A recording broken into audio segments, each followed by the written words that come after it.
What's going on, everybody, and welcome to the Papano Brothers. My name is Kyle. I'm still Kellen. And we're getting into it tonight. What do you got for us tonight? Well, I was thinking, I was having a couple conversations with just some random friends of mine, and we were talking about morality in today's day and age. And, you know, obviously I'm coming at it from a Christian worldview, but my buddy maybe isn't a Christian, but he kind of knows what it's about. Yeah. And we were having a chat and wanted to know, like, in the realm of protector-defender lifestyle, what does it look like to protect and defend your sense of morality in today's day and age, especially since the Christian worldview tends to be completely alienated from the standard in the world?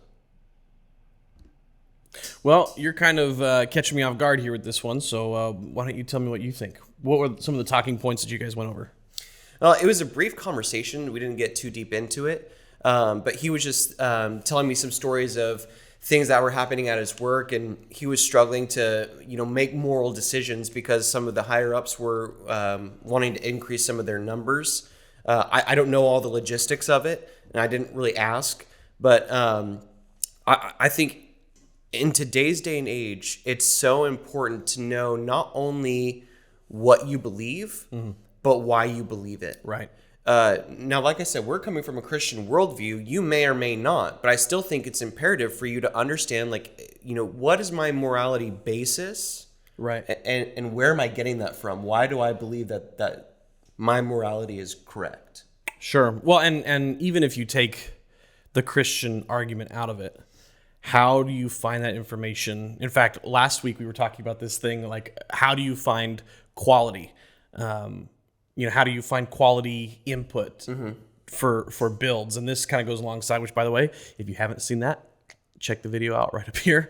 But I think it is important that we know not just what we believe, but why we believe it, and then have a way to defend it in a way that is maybe non-combative. That like the conversation doesn't have to escalate, right? So I know you love apologetics, you love intense conversations, and you are a part of that special class of people that just enjoys arguing for the sake of arguing sometimes, but you're also able to push your emotion somewhat aside at the very beginning, at least. Like, you don't get too heated. You're able to say, okay, like, let's look at this logically and approach it this way.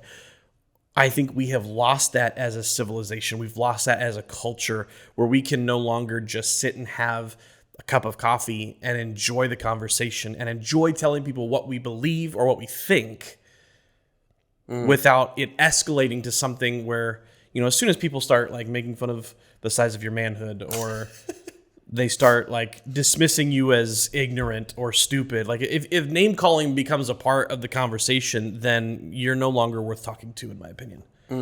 Like, I'm not going to get into this with you. You're, and not that I think you're like less of a human for it. I'm just not going to get anything from this conversation, and you're not going to hear anything from this conversation. Yeah. Be willing to be gracious to other people who don't see things the same way you do. That's a very good way of saying it. That doesn't necessarily mean you have to buy into what they're doing. And that also doesn't mean you have to approve of what they're doing. But be gracious to people who see things different. Right. And that's for, all sides of that spectrum. Right. The Bible says it this way, present the truth in love. You have to have both. And obviously, truth without love probably isn't truth, and love without truth probably isn't love.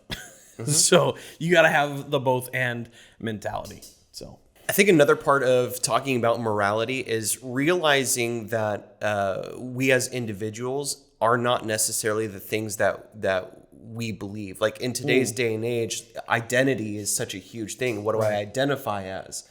And any time that you kind of link who you are, your value system, to like this, and somebody maybe disagrees with this, the argument is, oh, you're invalidating my existence. You're canceling me, right, or all this stuff. When in reality, it's like, no, I'm not. I'm saying you have a different morality basis than I do, But that doesn't mean you're any less of a human being. That doesn't mean I'm going to love you any less. Doesn't mean I'm going to treat you disrespectfully or any of those things. Right. But at the same time, being able to stand firm in what you believe and say, hey, I know society's going this way, but my morality is saying I need to stay right here, or I need to move over here. And maybe that's going against the grain of society. And it is. That gets a lot of people in trouble. But at the end of the day, I got to be able to sleep at night. And I like sleeping like a baby. And if I'm staying true to what God has called me to do and living life according to his word, because that's where I get my morality basis from, then I'm going to be able to lay my head down on the pillow and crash like a baby that night. Yeah.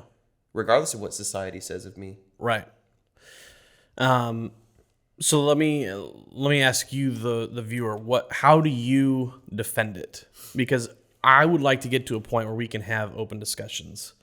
Now, I personally don't like sitting and talking ad nauseum about things that I don't know a lot about. So I can very quickly get out of my depth, and I guess that's something I'm working on. I study a lot to make sure that I can show myself approved, that I can communicate what I believe and why I believe it and where I got it from and how I can defend that. But I'm curious how you do it, because we're all going to kind of approach this in a different way, and morality is such this like weird, non-existent but always existent thing in our culture. It's kind of an ethereal thing. Yeah, and I want to be able to defend it. And maybe this is going to come down to, how do you protect your family? How do you, like, if your morality says I need to watch out for my family, then how are you doing that? How are you preparing for that? And how are you willing to defend? No, I shouldn't say how are you willing. How are you able to communicate effectively the process in which you are going to do to protect your family? Mm-hmm. So like we've talked on different podcasts about, like, how do we protect our family? Are we preparing for things? Are we taking time to take into account, like, I have a child. He's going to need different things than my wife needs. Mm-hmm. You know, like, even if you go and watch different prepping videos and what we need to get ready, you have to get medication. So we need baby medication. We need, like, adult medication. You got to have both, and you know what I mean? And so my morality says I care about my family. My family comes first in my life. Obviously, God is above everything, but my family is first. Mm-hmm. And I want my family to know that that's where my heart is at.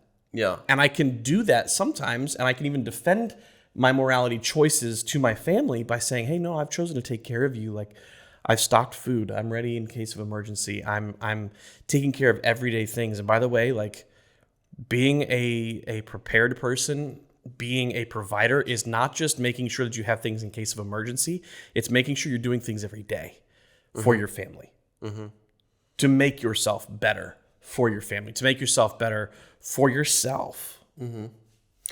And I think there's another aspect to that as well, like, especially, you know, with Levi, part of being a defender is teaching him morals, teaching him what's right, and then preparing him for life ahead. Yeah. I think in today's day and age, we got a lot of ninnies.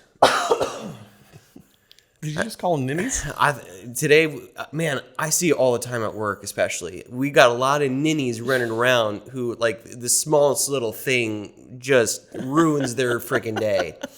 The sad part is we got a lot of parents preparing the road for their kids and not preparing their kids for the road. Right. So when something comes up against them and you know, harshes their mellow, they just wilt. Yeah. And I think having a good, strong sense of morality, and being able to teach that to, I mean, your family, my future family, is going to be imperative for their protection. Yeah. It was cool today. As we were walking out the door, I was getting ready to take Levi. He came with me to work today.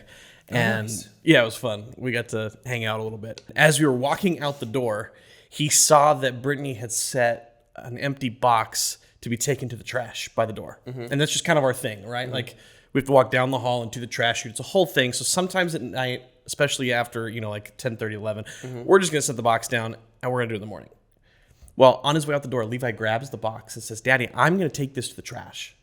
Let's go, dude. And he unlocked the door, opened the door, walked all the way down to the trash chute, opened that door, opened the trash chute, and threw it in on his own. I love that. And he's not even 4 yet.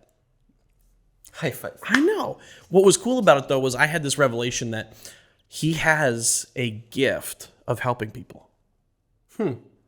And it's my job as his father to cultivate that gift. It's my job as his father to not just cultivate it, but celebrate it.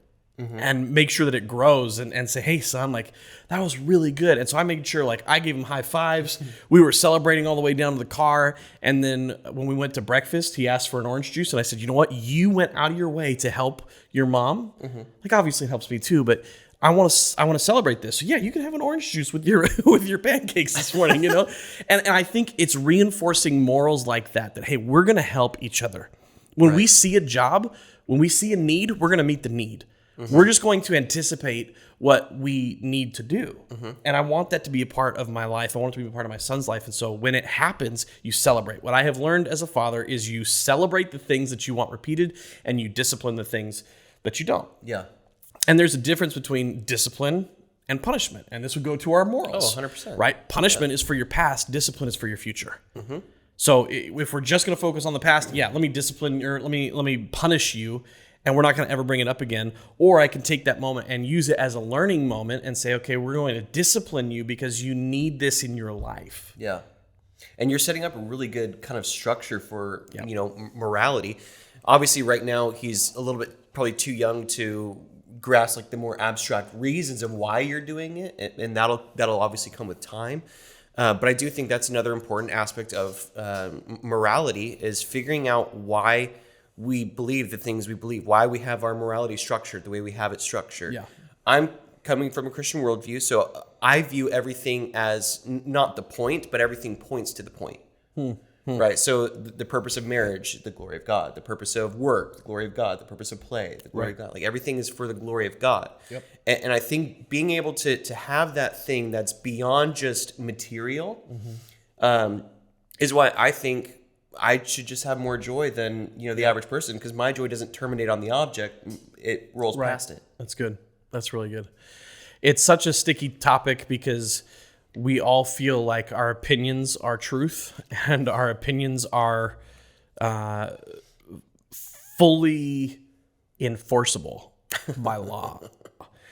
And you have to realize that your opinion doesn't necessarily mean anything to somebody else. Yeah, no. And you can't expect me to base my moral system off of your opinion. I think the big one right now is like preferred pronouns. Yeah. Because at least for the company that I work for, they are not preferred pronouns. They are that person's pronouns, and that will be enforced by HR. Yeah. Now, we're called to be innocent as doves, but shrewd as serpents. So I still don't play that game. I believe God made us man and woman. Yep. So I don't use their preferred pronouns, and some of them have, I guess they're called neo-pronouns, where they're actually made up words. Well, they're definitely made up. Yeah. So I never use them. I just call that person by their name. Yeah. I think that's a good way of showing respect to them and saying like, hey, you and I are both made in the image of God. Yeah. I'm going to respect that. Yeah. But at the same time, I'm not bowing down to whatever that nonsense is. Well, and you're just not going to control what I can and cannot say.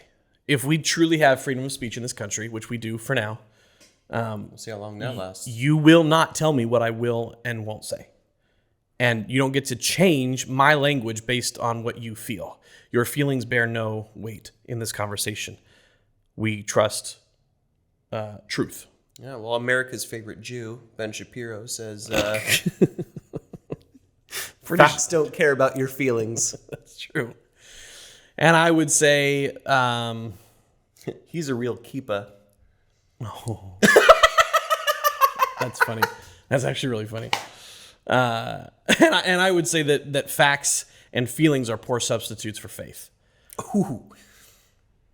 I really like that. Yeah. I really like that. That's a good point. They're very poor substitutes. You're not going to get me to... you're not going to shake what I believe based off of what I call you. Yeah. Sorry. Hashtag not sorry. Like, not at all sorry. I never want to like set out to aggressively upset somebody. But at the same time, you're not going to openly defy my God. Mm-hmm. And that is what you're doing every time you make me, or you try to make me, say a pronoun that you're not. Mm-hmm. I'm sorry, I will not disrespect God like that. Period. Yeah. And at the end Fight of the me day, in like, the comments. Let's go. Fight me in the comments. Boy, every little zippity zim zir is going to be down there. Oh, that was fun. They can handle it. Did you see what I did there? Yeah. They? Mm-hmm. Are we talking about one they or many theys? We don't know. Let us know, like, what you base morality off of. Yeah. How did you get to that conclusion, and why are you sticking with it? I think that would be important to know as well. That would be.